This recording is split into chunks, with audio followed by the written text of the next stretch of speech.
Well, hi, good morning, and welcome to my shop. Hey, this is one of the few times I've really had to muster up the energy to come in here and work on a radio like this one. Boy. Having said that, I have an idea. It's probably not going to help, but it's my idea.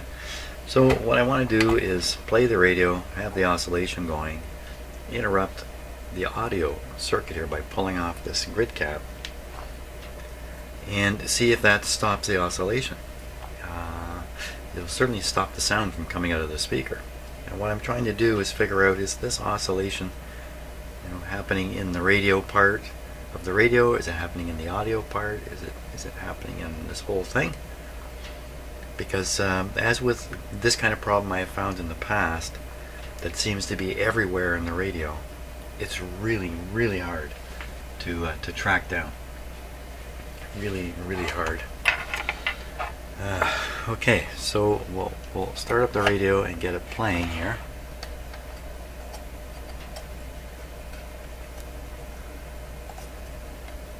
And then we'll lift this, and because let me just switch it on here. Should put some kind of antenna onto it. Why exactly, I don't know.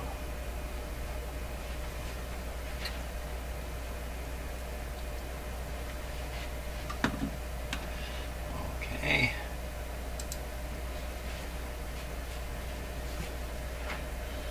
Plug it in. Oh my gosh, the power was on. Oh, it's a bad day. Making mistakes already.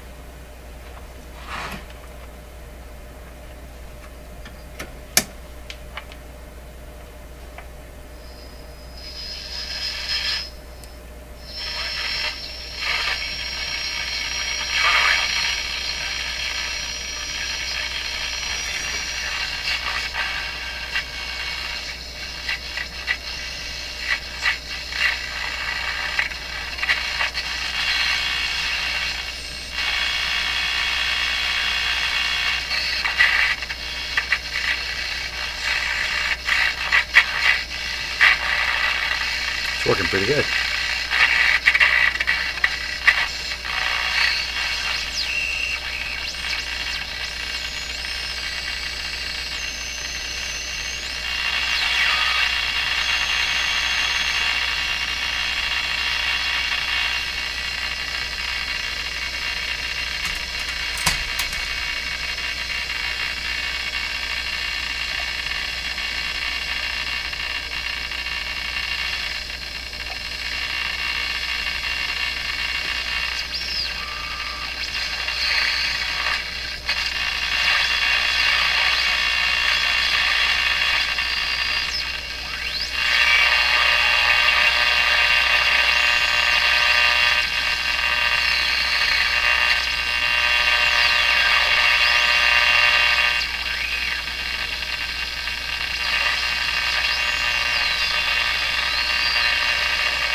Okay, total change of plan.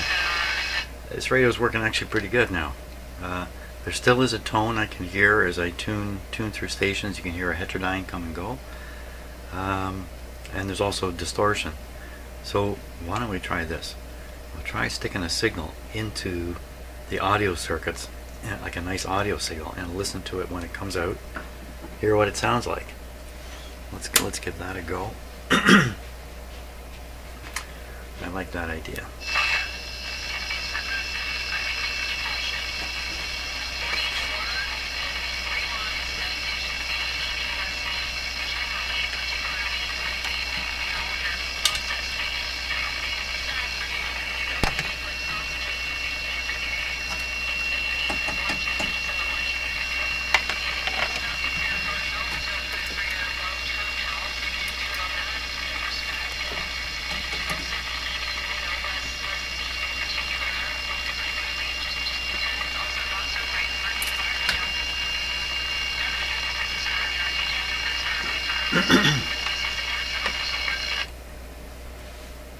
So I think I've got a 500 Hertz signal here.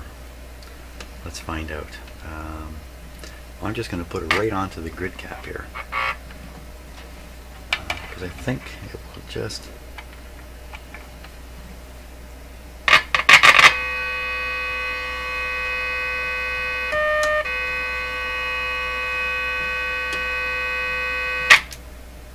a little too much signal. Let's try again.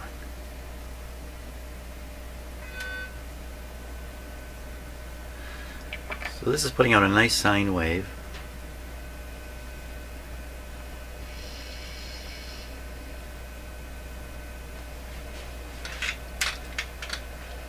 Well, why wouldn't that get louder now?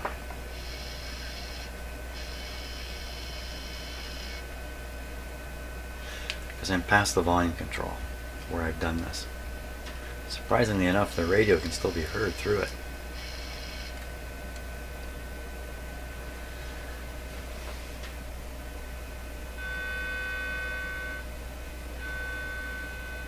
Well, it doesn't sound very good.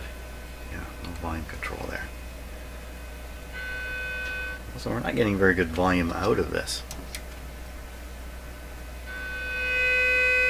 The radio should be pretty loud. Sounds terribly distorted.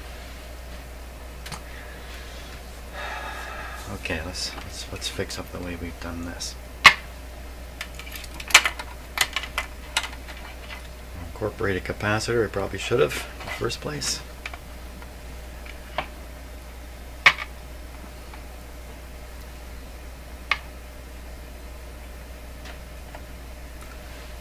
Okay.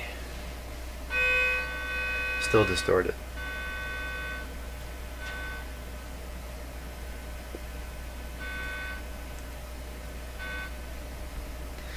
Okay, so what we'll do is we'll put the speaker output onto the scope and take a look at what it looks like. Okay, you can see the scope up here. It's a nice looking sine wave on it. Take a bit of a closer look at it here. There it is.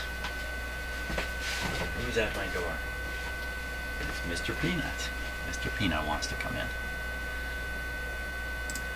So I'm going to vary the input signal level. We'll listen to it. It already sounds distorted to me, and this is a bit of a big concern. Oh, jeez, son of a gun. Yeah. Okay. To finish that sentence, this is a bit of a concern to me, because if you have a clear-looking signal and a distorted sound coming out of your radio, it's maybe the speaker.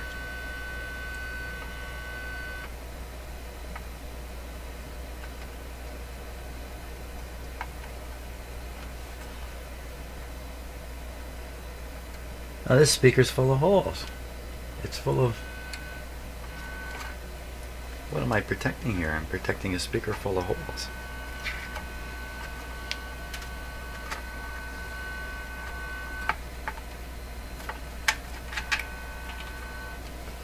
Oh! So that's where the distortion comes from in this radio. Oh my gosh, really? Is this what I've been up against? No, no, no, no. No, no. The distortion is the last symptom that we're dealing with. Let me give it a little bit more of a signal here. Look at that. So the signal that's going to that speaker looks like that. I mean, really, it doesn't get much better. But yeah, what do we hear? We hear crap. Boy, I'm glad I did this. So that's a badly distorted. Wow. Okay, so this would be tricky to.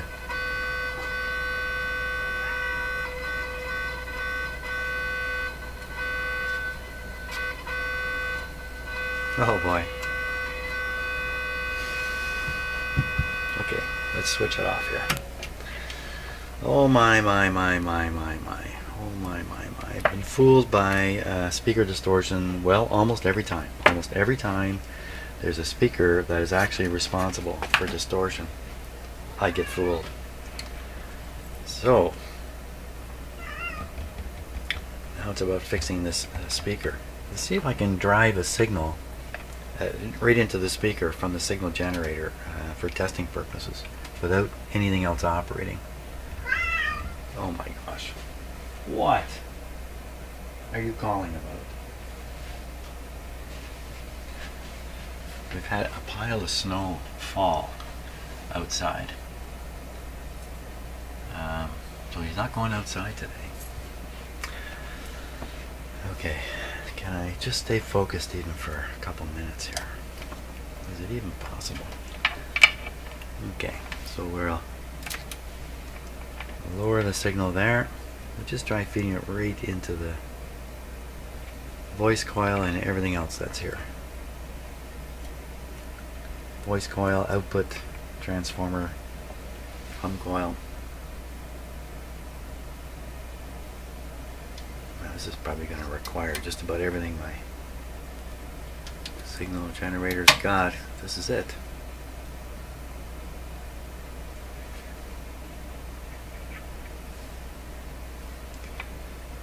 Well, maybe with this capacitor in there it can't do the job.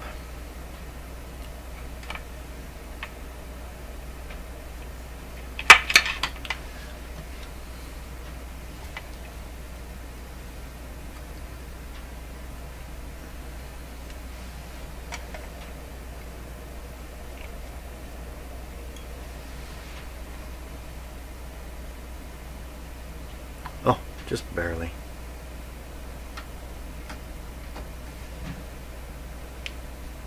Yeah, so I can't, this just doesn't have enough power to drive the speaker all by itself.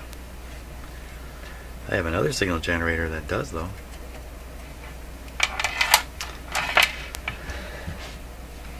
Yeah, so what I'm thinking about is, okay, after I make a repair, or while I'm making a repair, I'm going to want the speaker to be making some sound so I know where I'm going with this. Where am I going with this? So let's first take a good close look at it. That's probably a good place to start.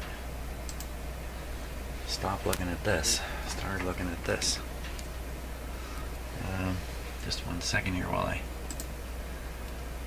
zoom in, or at least focus in.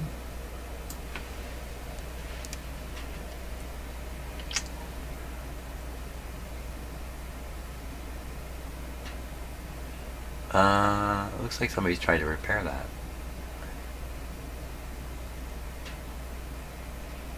This I don't know what, something similar here. It's like almost looks like a piece of wire insulation. Look at how cracked this is. Oh my gosh. It's cracked all over the place. So what happens here, you know, when the cone tries to push the air forward, it will instead leak through these cracks and cause the cone to flutter right in there. See, it'll be like a little bit of a valve there as the cone goes back and forth. It'll be a slamming, and it gives you the buzzy sound. That's for exact, you know, it looks like the outside of a wire, literally. We should look in the cabinet. What's going on in the cabinet? Now, this has not been installed, like pressed up in the cabinet. It's just been sitting in here loosely. So there's nothing in here. There's nothing in here. Just a very important warning guarantee form should be delivered to you. Here's another one up here.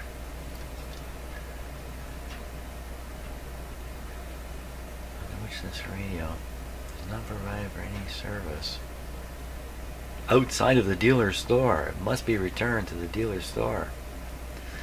But you know, look where that sticker is. Okay, it's up underneath the lid of the. Who's even going to see that? But there's nothing in here that could cause this kind of a mark, this kind of a thing. You know what that is? That's somebody. You know, I know what that is. Somebody has put a glue on there, and the glue has curled up into this shape. That's what's happened. Same thing here. So it looks like it's been repaired more than once, because this black stuff looks like one kind of repair, and this looks like another kind of repair. Oh my gosh. Well, this is not in good shape. Well, this looks like a repaired zone all through here. The cone is actually distorted right in there. This got a bad distortion. Cracking starting. Wow. There's a crack. I think there's a crack right there. This guy is in the process of leaving the world. A lot of speakers will fail. Look, there's a crack right up in here too. Oh my gosh. Is that breaking away from the...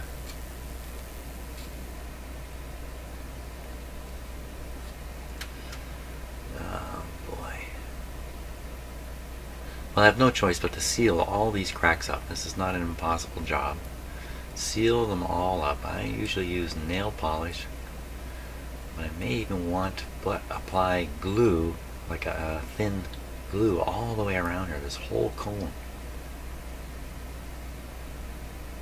to stop what's happening.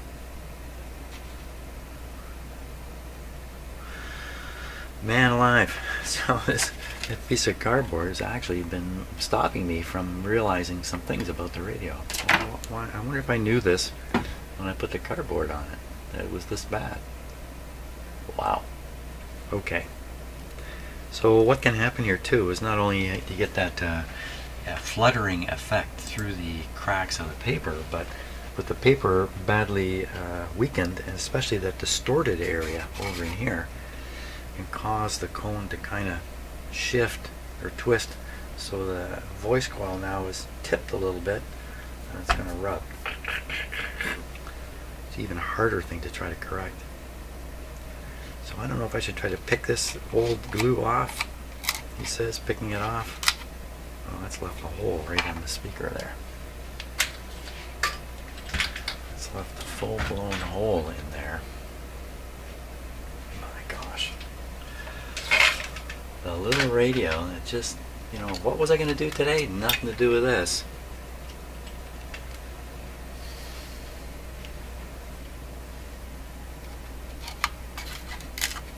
Just take it off. I mean, the paper's so brittle, what does it matter?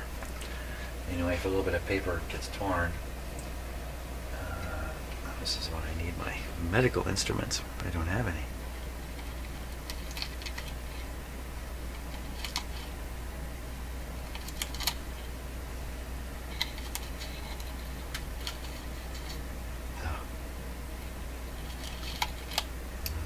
Worth it pulling that out of there. Probably a little piece like that stuck on behind might cause some rattling.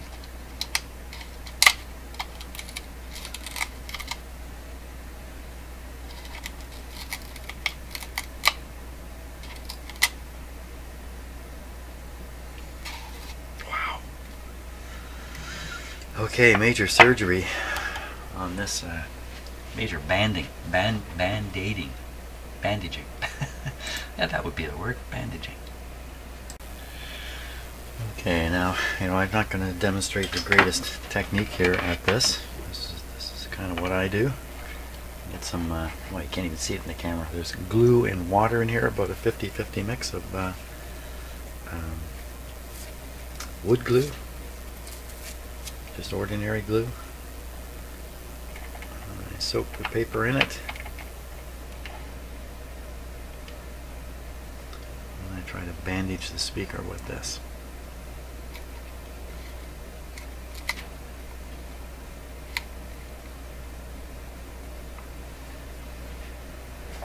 Now it's pretty important to seal the holes. Oh my gosh, I think I'm making more holes here. I can just hear it crunching under the... Look at that. Seal the holes, don't make the holes. What it looks like really doesn't matter that much in the end.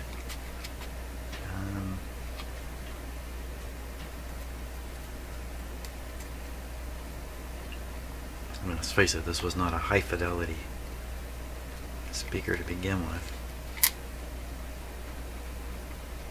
I'm going to have to put another piece over that. So now if the cone is distorted and the voice coil is rubbing, this isn't going to help the matters at all.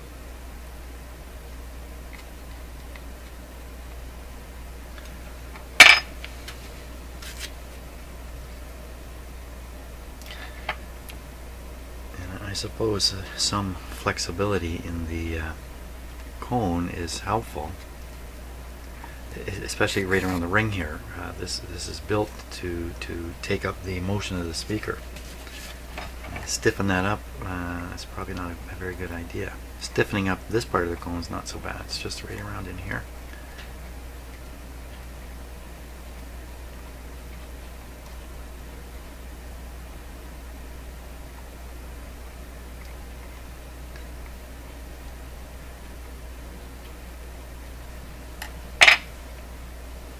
I picked this as ordinary around the house paper towel, nothing special about it at all. Different people have different ideas of what they like to use for this work.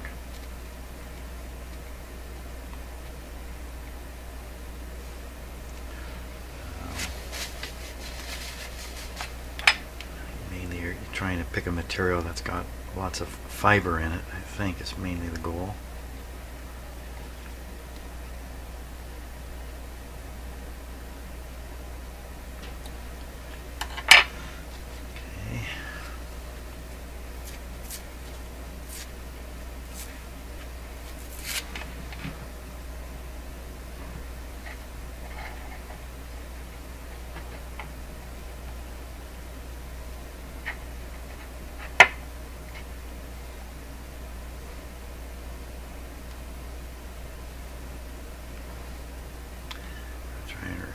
The area I just finished explaining I don't want to reinforce is the area I'm about to reinforce here.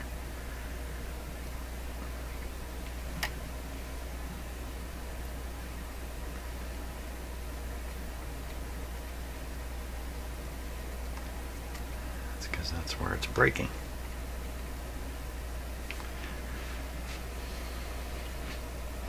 Again, I don't think you're going to be listening to symphony music with this radio. The main thing is just to get rid of the horrible distortions. You know, mostly what's on AM radio these days anyway, it's mostly talk radio. It's mostly voices.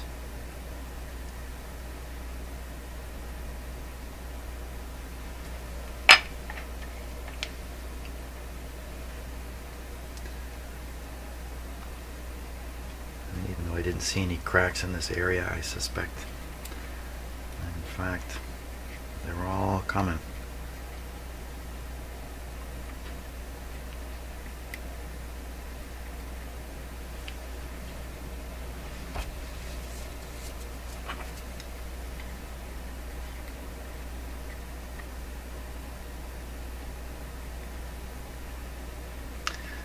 So just to talk about the weather, because I'm Canadian, I live in what's called a snow belt.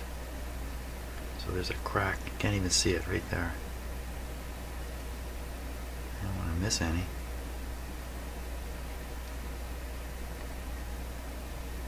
Right there. I live in a snow belt. A particular effect where I am is called lake effect snow, or snow streamers. They come off the big lake north of me, Lake Lake Huron or Georgian Bay, which is another lake, really. Georgian Bay is just another. They should have called it Georgian Lake or something. There's really 6 Great Lakes, not 5. So the wind blows over the lake. The lake is not covered in ice, so the air picks up a lot of moisture.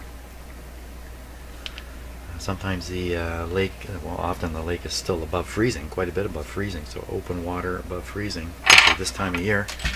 Wind blows over, picks up the moisture, and then drops it as snow on my house. So there's certain areas of Canada and Ontario where this is a common problem. These snowstorms are like long, skinny streams. They're called streamers, in fact. They come from the lake, just be a stream of snow. This might only be a couple kilometers wide. And you can drive through these things on the road. You'll be driving along, no snow, no snow. All of a sudden, blizzard with a foot of snow on the ground. Out the other side, no snow again. It's a common effect where I live. So if you get underneath the snow streamer, you can get a foot of snow an hour, that kind of thing coming down. So it's hard to predict. It's hard for the weather people to say, Aurelia, you're going to get covered in snow. Barrie, just 20 minutes down the road, you're going to get no snow. It's pretty hard for them to predict this stuff. So today, I'm expecting some snow. It's kind of obvious I'm not putting much brain power into what I'm saying. Oh, is that all cracked through there? I don't think so. Now, even without this dry, I think we can listen to the speaker and see if it sounds any different.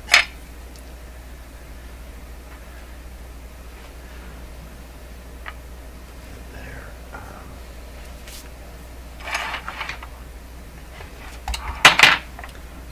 Just do what we did before.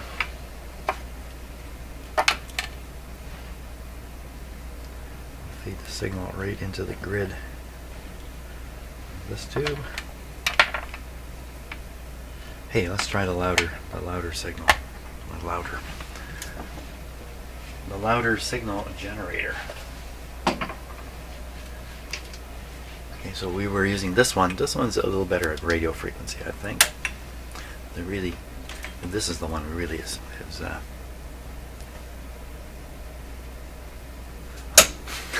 it's okay, just forgetting how to turn it on.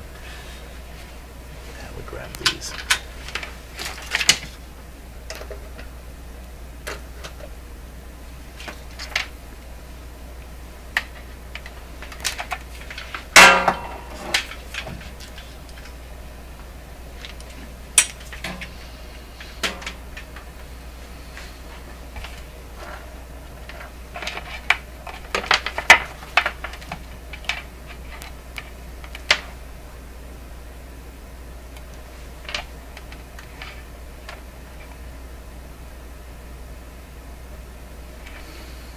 Chassis, sure. Volume down. Power on.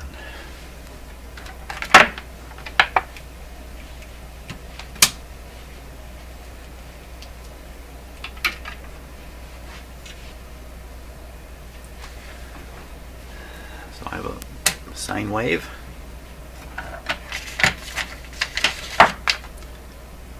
Now this thing can put out a pretty high level signal, so power full on the radio. Make sure that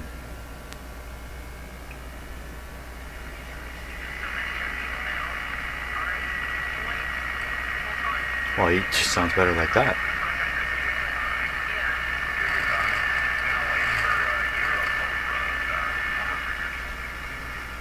Okay, got quite a buzz. That could be from this. Yeah. Okay, volume up. Careful now. Everybody be careful.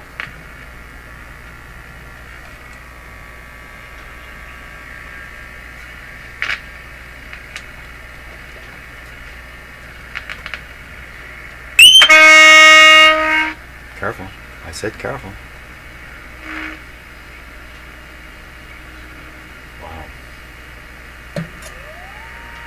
Wow. We need to pad this down quite a bit. Let's try this guy here.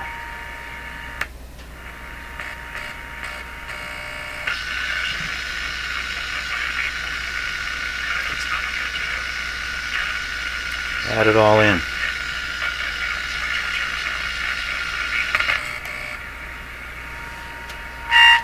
Wow. Okay, we want to be looking at the oscilloscope too on this. So I want to know, is it the signal that's going crazy or just the sound?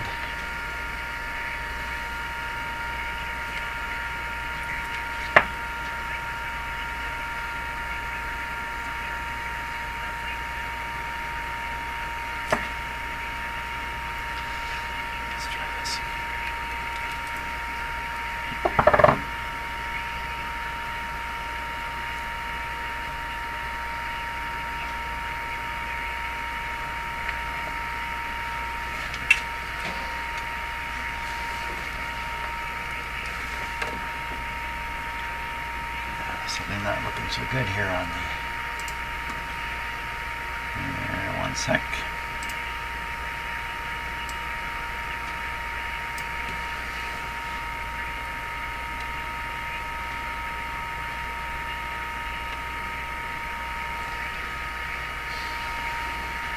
Okay, so I'm not quite connected here properly.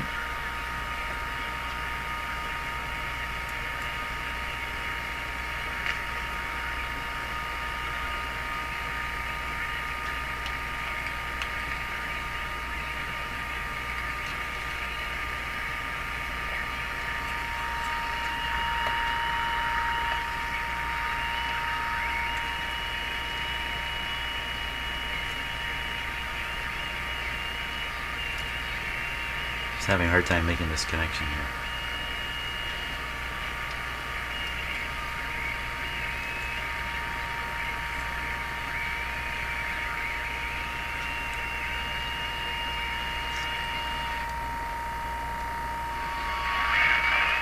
No.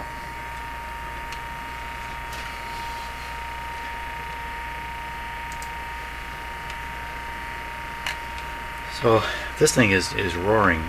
It's got a terrible...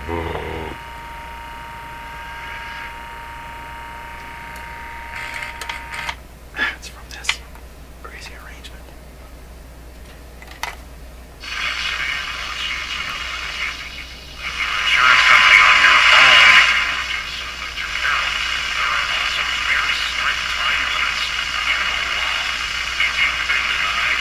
So there's still a very clear distortion in the sound.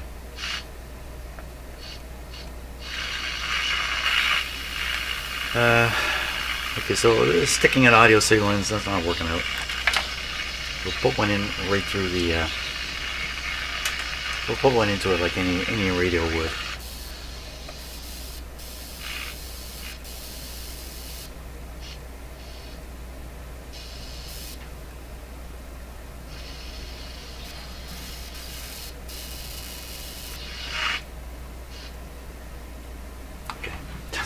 Funny buzz there. I wasn't sure it was coming out of the speaker. Put this guy on.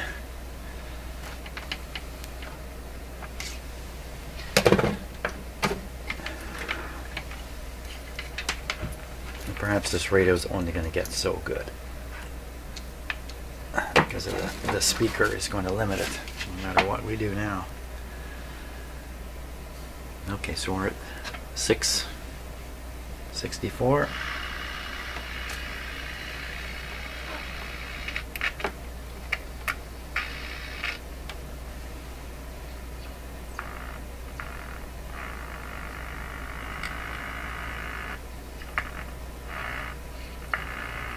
What the heck is that?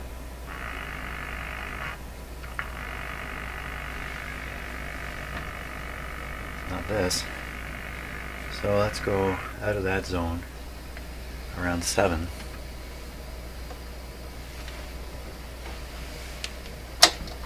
This is quite a strong signal.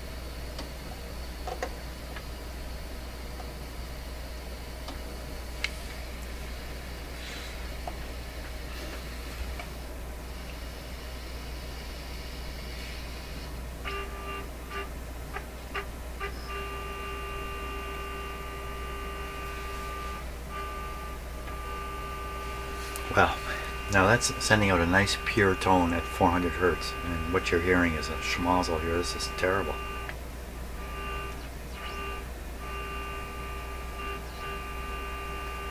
So why don't we have a look at it?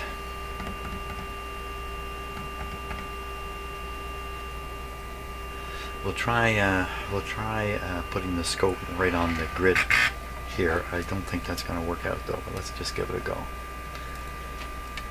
Basically it represents the signal coming out of the radio heading into the amplifier. Oh yeah, we can get it, no problem.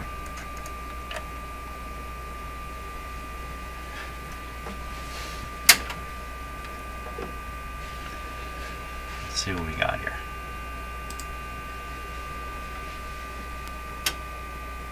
That's pretty good. Okay, I'm going to raise the level.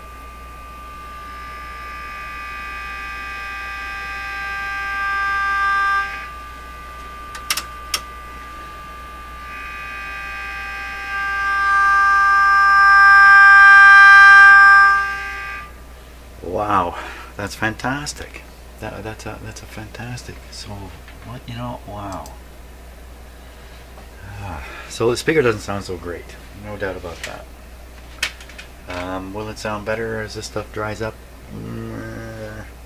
Probably not. Probably not a lot better. Is the radio listenable at this point?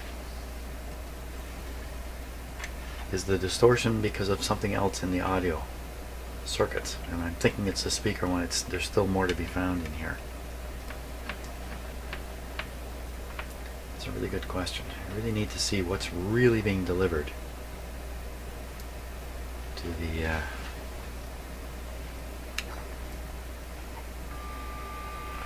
the speaker.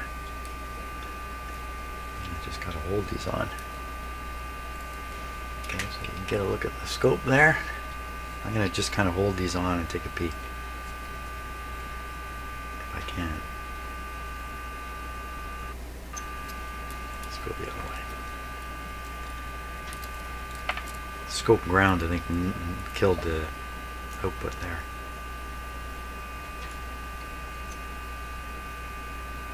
So there's the signal. Look at that. Looks fantastic.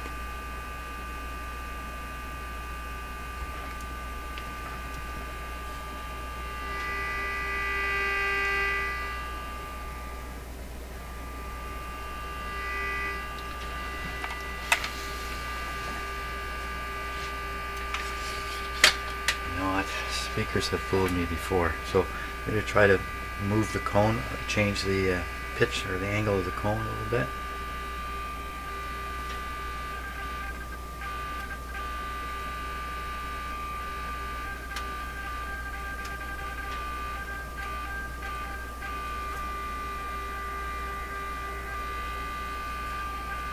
There's not a lot you can do here, right? All you can pretty much do is push one side of the cone and cause it to tip slightly, and that'll cause the voice coil to rotate a little bit like this.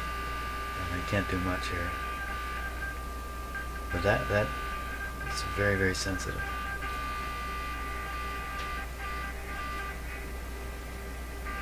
So I'm trying to push the cone this way.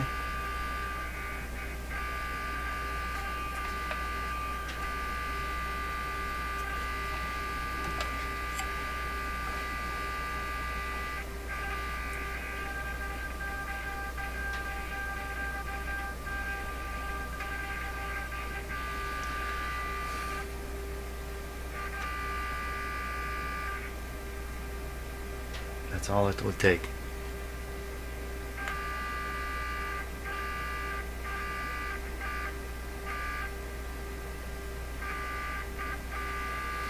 I'm supposed to make that happen permanently.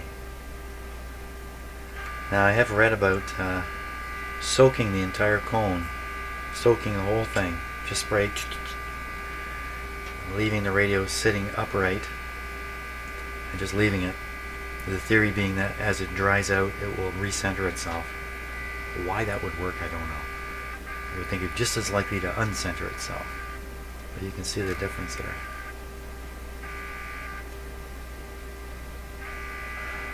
That really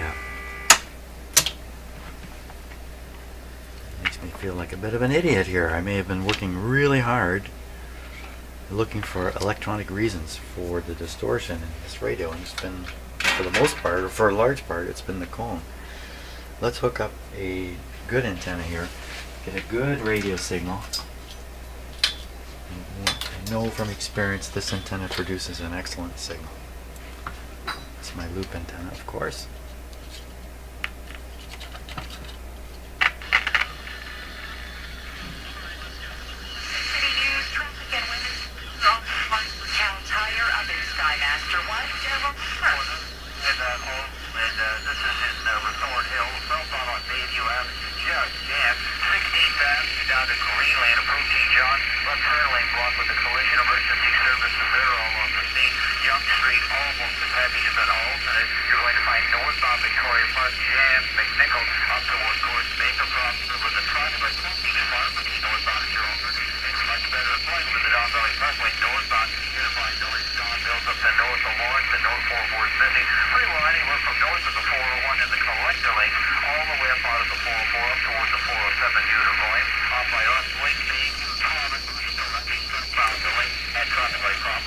I put my finger here and push the cone in and out. I can feel it dragging. When I do it here and push the cone over a little bit, I don't feel it anymore. It's really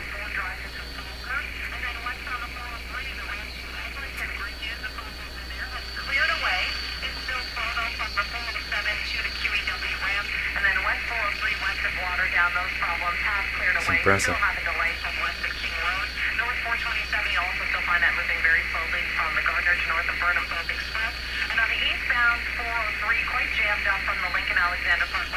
I don't really know what to do about that, really, other than the few ideas I gave. So this radio is working really well. Let's just go over the whole band here a little bit.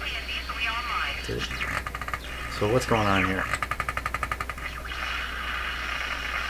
Why does it like to break into oscillation rate here?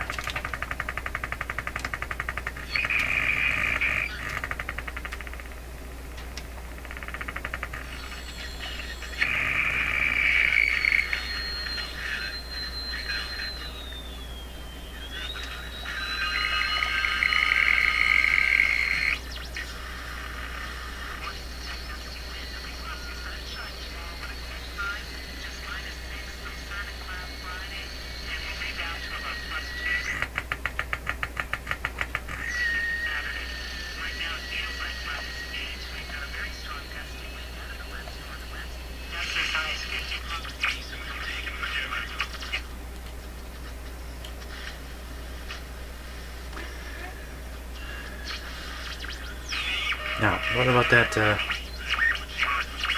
heterodyne sound in there?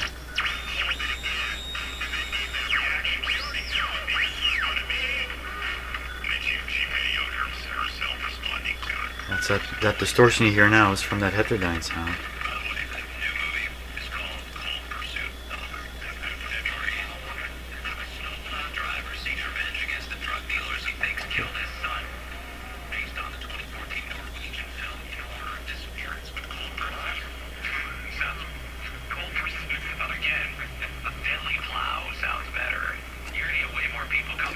Screwdriver's affecting the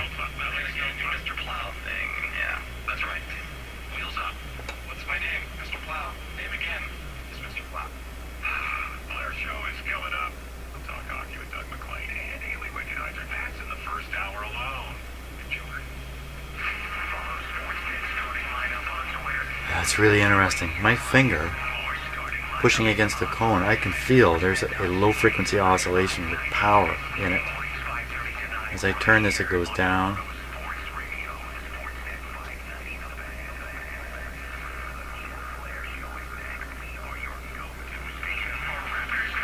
You can hear it. Hear the whine? Ooh.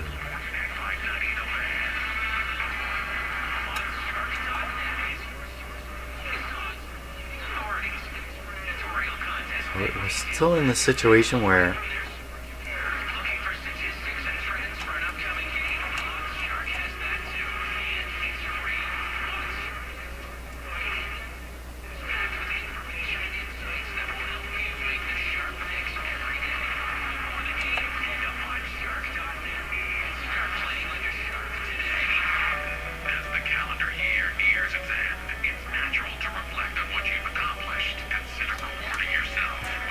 finger glued to the speaker there.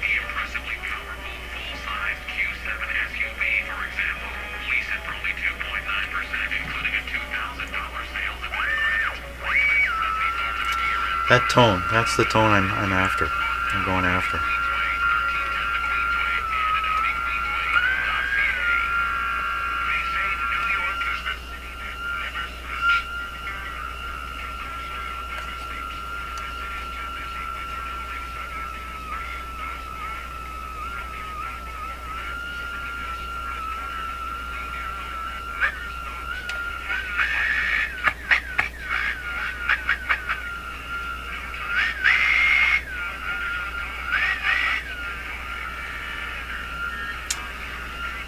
I don't know.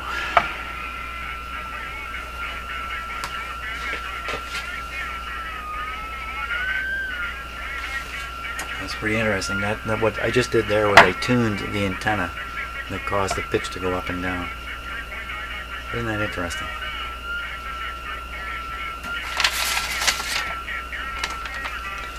Some kind of oscillation, you know, like I was thinking about this. There's no reason to think oscillating circuit or resonant circuit is set up by just a coil and a capacitor. This whole schmozzle here together could end up with a resonance in it that you can never nail which part it is that's generating the problem, because it's the whole schmozzle here. And again, I'm just making that stuff up.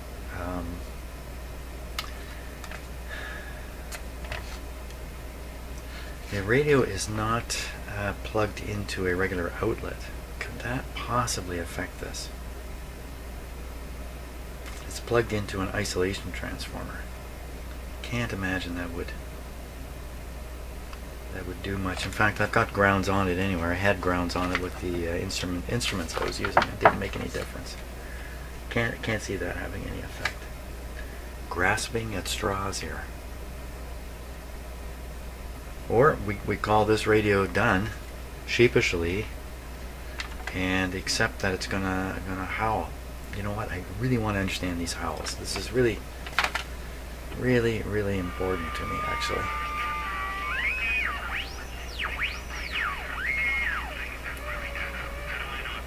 So my understanding of this howl, and it's just my own thinking, is that the IF, which is tuned to be very resonant at a particular frequency, 456 in this radio, it's really ready to resonate, and that can encourage it to oscillate. So along with all the signals that are being passed through the IF, or the signal you're after that's going through the IF, there's another one, there's oscillation that's just running all the time. As you tune through stations, you essentially take the signal you want to receive, and with the local oscillator you're moving it, you're converting it, and as you pass through the IF you pass by that resonant frequency. The resonant frequency by itself makes no sound, but when you bring another one up to it, you get the difference and you start hearing the tone. That tone. That's why when you tune in the signal properly, the tone seems to disappear, because you've moved the station carrier right on top or into the same. There's no difference frequency anymore. Beat frequency oscillator is kind of like that. Kind of like that. So I've heard a number of radios that do this exact effect. And so what I've come to conclude it is. What do you do about it? So, I mean, you want the IF to be resonant at the IF frequency. You're almost encouraging this problem in a way. So one way would be to knock down the tuning of the IF, so it's not as resonant. So if we do that, we try to do that in a way that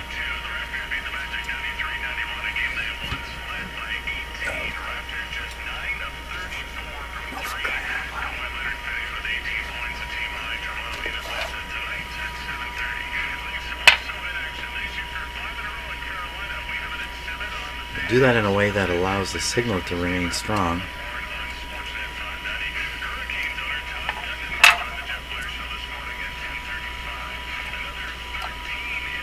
while weakening the oscillation.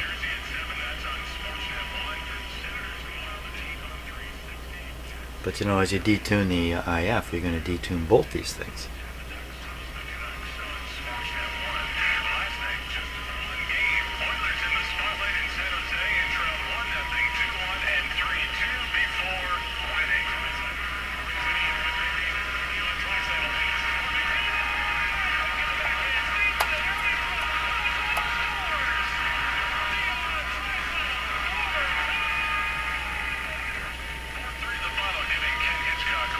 I don't see how you could succeed in that.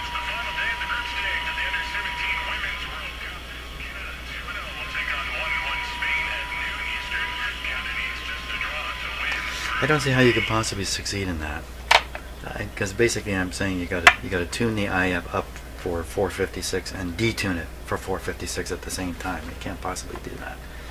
So it really does come down to a question of how is the signal coming out the end of the IF so strong, a little bit of it is making its way back. Surely, could it just be tube interference? Just because I'm not using shielded tubes. That's probably where the answer is, you know. Do I have another shield to go over the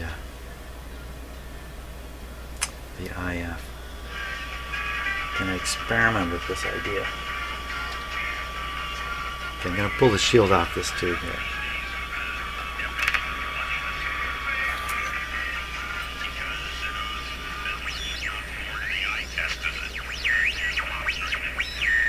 We're going to put the tube on this one, the shield rather.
Okay, I think I'm going to let the speaker harden up.